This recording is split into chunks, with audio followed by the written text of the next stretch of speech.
राम की बात कर रहे हो। ऋषि को उसने मारा, बाली को उसने मारा, राम ने मारा था ना बाली को, छिपका जो मारा था। वो राम के जितने भी कर्तव्य कार्य थे तो वो भगवान के काम थोड़ी थे। और फिर दूसरा नंबर मेरी समझ में ना आवे, पूरा कुनवा ने भगवान का ठेका ले रखा। दशरथ भी भगवान, राम भी भगवान, शत्रुघ्न भी भगवान, लक्ष्मण भी भगवान, सीता भी भगवान, पूरा खानदानी भगवान है। कोई बचेगा बिना भगवान के ना? बताओ ना तुम। भगवान एक हो गया कि पूरा खानदान का खानदान भगवान? मतलब वो भी, मतलब राम भी भगवान, बाकी बहू भी भगवान, बाकी बाप भी भगवान, बाकी भैया भगवान, सारे भगवान ही हैं। मतलब पूरा खानदानी भगवानों का परिवारवाद चल रहा है। तो बीजेपी का परिवारवाद नहीं होना चाहिए देश में।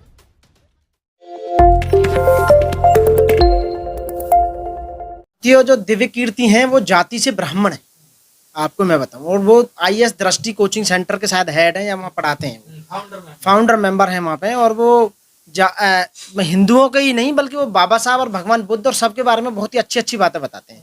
क्योंकि टीचर होने के नाते उन्हें असली नॉलेज है, उन्हें ज्ञान है बहुत ज़्यादा। और बच्चों को पढ़ाते पढ़ाते उन्होंने सारे शास्त्र जितने भी हैं, जितनी किताबें हैं, हिस्ट्री सारी जितनी, वो कोई सी भी हिस्ट्री हो, मिडवल हो, एशियंट हो, या सारी जितनी भी है उन्हें काफ़ी नॉलेज है। और तो इसलिए उन्हें नॉलेज है तो उन्होंने असलियत, हिंदू धर्म की असलियत को उन्होंने बताया है।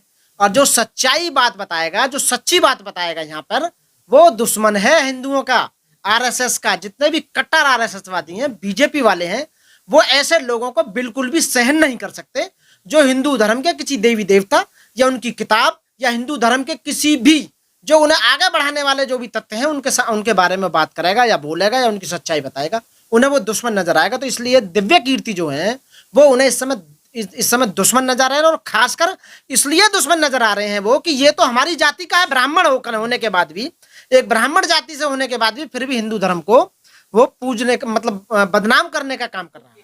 कौन करी है? बिल्कुल करी है, उसके प्रूफ है, सारे प्रूफ है। उसमें जो इतने दलित साहित्य हैं, शास्त्र है, उनमें लिखा हुआ है कि यहाँ सम्मुख ऋषि को राम ने मारा था, मर्डर किया था। आज के जमाने में होता तो राम पर सबसे पहले केस चलाता, मैं दलित मर्डर केस चलता उस पर, सम्मुख ऋषि के हाथ पे।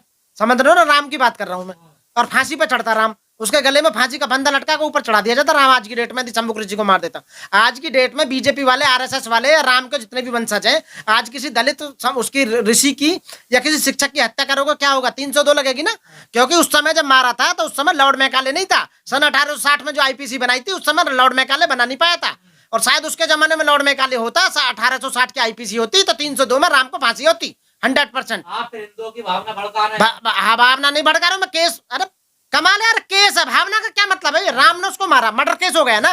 तो मैं सिर्फ प्रभु राम की बात। अरे काय का भगवान यार, कमाल है। भगवान मर्डर करता है कहीं? भगवान कैसी बात कर रहे हो? राम को भगवान मानने हो तुम? कैसी? हाँ, किसने माना राम को भगवान? बताओ। इंसान है वो, इंसान का पैदा हुआ था ना, वो दशरथ का पुत्र था, दशरथ का पुत्र था ना वो। तो राम भगवान कैसे होगा भाई? मेरे को बताना कैसा भगवान है, मैं यही तो पूछना चाह रहा हूँ। ऐसे कौन से सबूत है उन्होंने भगवान ऐसा उन्होंने कौन सा काम कर दिया? बताओ। सीता को उन्होंने बेचारी को अग्नि परीक्षा के लिए तैयार कर दिया। आप बताइए, अपनी बीवी पे जिसने शक किया हो है कि तू वहां रावण के पास रह के आई है, तुझे अपने उसका सत्य का प्रूफ देना होगा। समझ रहे हो ना? तब वो राम की बात कर रहे हो। ऋषि को उसने मारा, बाली को उसने मारा, राम ने मारा था ना बाली को, छिपका जो मारा था। तो राम के जितने भी कर्तव्य कार्य थे तो वो भगवान के काम थोड़ी थे। और फिर दूसरा नंबर मेरी समझ में ना आवे, पूरा कुनवा ने भगवान का ठेका ले रखा। दशरथ भी भगवान, राम भी भगवान, शत्रुघ्न भी भगवान, लक्ष्मण भी भगवान, सीता भी, अरे पूरा खानदानी भगवान है। कोई बचेगा बिना भगवान के ना? बताओ ना तुम। भगवान एक हो गया कि पूरा खानदान का खानदान भगवान? मतलब वो भी, मतलब राम भी भगवान, बाकी बहू भी भगवान, बाकी बाप भी भगवान, बाकी भैया भगवान, सारे भगवान ही है। मतलब पूरा खानदानी भगवानों का परिवारवाद चल रहा है। तो बीजेपी का परिवारवाद नहीं होना चाहिए देश में। तो ये परिवारवाद भगवानों का क्या परिवार होते होंगे? बताओ तुम। अच्छे कर्म थे ना। अरे मैं ये कह रहा हूँ, अच्छे हो या गलत हो, भगवान तो एक ही होगा ना। जनता उन्हें भगवान मानती है। मैं तुम्हारे कहने से, जनता के कहने से मानो भगवान राम, ठीक है जी, राम भगवान थे।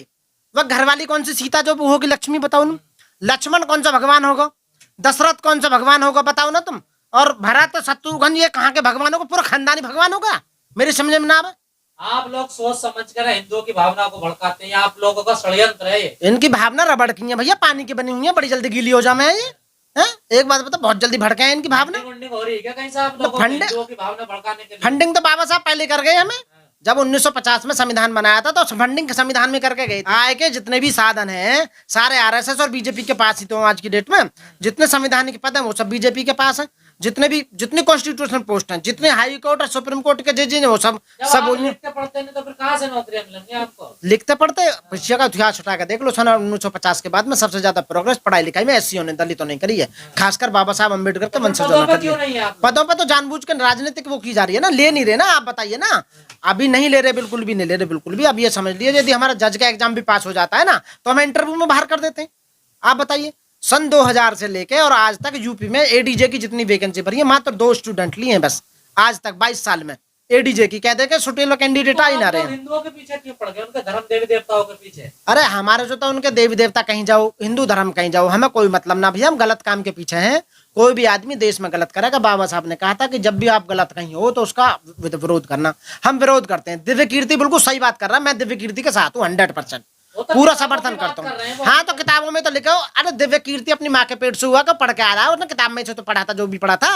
आप बताइए, जो भी यहाँ पढ़ रहा है वो किताबों के बारे में पढ़ रहा है। अरे यही तो बता रहा है कि राम भगवान है, यही बता रहा है कि बहू भी भगवान है, यही बता रहा है कि बाप भी भगवान है, भैया भगवान है, सारे भगवान है। तो लोग समझ रहे हैं भगवान है। हमने पढ़ लिया किताब में कि भगवान नहीं है, तो जब तो कह रहे हैं भगवान नहीं है। एक जो नास्तिक होता है ना, वो ज्यादा कलबंद होता है आस्तिक से। एक भगवान को मान लो। बोलिए सीता माता, राम। अरे मैं सीता माता क्या बोलूं, राम की बहू बोलूंगा मैं, तो उसकी घरवाली नहीं क्या वो? मैं माता होगी तुम्हारी, मैं तो बोलूंगा उसकी पत्नी थी वो, तो राम की ही ना उसकी बहू। बताइए, राम की घरवाली थी ना वो। जेल हो सकती है। अरे यार कैसी बात कर रहे हो, जेल? तो मैंने ऐसा भाई कौन सी बात बोल दी जो जेल हो जाएगी? बताइए। भगवानों के खिलाफ बोल रहे हैं उल्टे सीधे सब। पहले तो भगवान के प्रूफ ही ना देश के अंदर। जब ये कोर्ट में प्रूफ करेंगे कि ये भगवान है, पहले तो इन्हें हम तो कहना भगवान है तो बुला कला भगवान है, वो स्टेटमेंट देगा। भाई मेरी समझ ना आवे थी, मैं भगवान को बुरा बोलता हूँ। तो भगवान की 2 औलाद है, एक तो मानने वाले, एक मेरे जैसे ना मानने वाले। तो भगवान के लिए दोनों बराबर है। अब मैं भगवान के लिए उल्टा बोलता हूँ, भगवान को गाली देता हूँ, तो मुझे भगवान दंड देगा या ये मेरा जो बराबर का भैया वो देगा मुझे दंड? यही तो शिकायत है उन लोगों की कि आप हिंदू देवी देवताओं का अपमान करते हैं, दूसरे धर्म के कुछ नहीं बोलते। अरे मैं इसलिए उनके अपमान करूं देवी देवताओं का, इसलिए वो कभी तो आएगा जमीन पे उतर के जो मेरे को दंडित करेगा, मारेगा मुझे। मैं उसे देखना चाहता हूँ, भगवान को कितनी ताकत है उसके अंदर। बताओ, वो तो जो दूसरे आदमी जो बेचारे आहत हो रहे हैं, वो तो मेरे भैया, वो मेरा भैया, वो तो मेरे घर में एक भगवान को मानने वाला, एक नहीं मानने वाला। तो हम दोनों में आपस में लड़ाई हो रही है। तो बिल्कुल टीचर बिल्कुल सही इतिहास बता रहा है, जो सच्चाई है वो बता रहा है, इतिहास में लिखा हुआ है सारा। ऐसा थोड़ी है। आहत गैंग है ये, जिनकी भावनाएं आहत हो जाती हैं, आपको नहीं लगता इनका कारण? अरे भैया कोई आहत नहीं होती, मलाई मार रहे हैं टोटल। जितने भी नू कह रहा है मेरे को बता दे किसकी आहत आ रही है। सबके अकाउंट भरे पड़े हैं। इतना मोटा माल लिया है, आय के साधनों पे इतना कब्जा कर लिया है, उन्हीं की आहत हो रही है। ये आहत जो उनकी जो भावना आहत हो रही है, जिस आदमी की भी भावना आहत हो रही है, ये समझ लो उसने मोटी मलाई मार रखी है भैया, पूरी मोटी मलाई मार रखी है। लूट के खा लिया, बेईमान आदमी, एक नंबर का बेईमान है, लूट का धर रखा होगा। अकाउंट छान लो, उसके नाम पे पेट्रोल पंप मिलेंगे, उसके नाम पर गैस एजेंसी मिलेंगे, स्कूल मिलेंगे, इंस्टीट्यूट मिलेंगे। 22 प्रतिज्ञा आज की ली, वो 14 अक्टूबर 1956 को बाबा साहब ने ली थी। और वो जो है इनके केंद्र सरकार का जो वो डिपार्टमेंट है अम्बेडकर फाउंडेशन, उनके जो मंत्री हैं उन्होंने भी छपवाई थी, वो किताबों में छपी पड़ी है। हमको अपने पास से लेकर आए उन्हें बना के 22 प्रतिज्ञा ने, वो बाबा साहब ने ली और सदा से ली जा रही है, तो हमने भी ले ली। तो आप लोगों पर दबाव बना रहे हैं ना? किस चीज का दबाव बना रहे हैं? 22 प्रतिज्ञा लीजिए, 22 प्रतिज्ञा वापस लीजिए।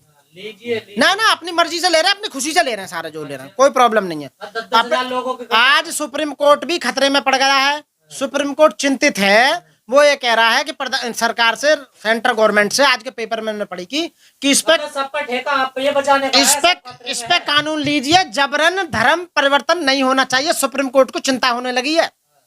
जब 10% ईवीएस सुदामा कोटा देने के बाद भी सुप्रीम कोर्ट के जज संतुष्ट नहीं हुए, तो वो चाह रहे हैं कि सरकार से ऐसा कानून बने जैसे कि भाई जबरन धर्मांतरण। अरे जबरन को धर्मांतरण लेता होगा, अपनी खुशी से धर्मांतरण करते हैं जो भी आदमी करते हैं। आप बताइए, कोई मोमडन बनना है, कोई ईसाई बनना है, कोई बौद्धिस्ट बनना है, कुछ भी बनो।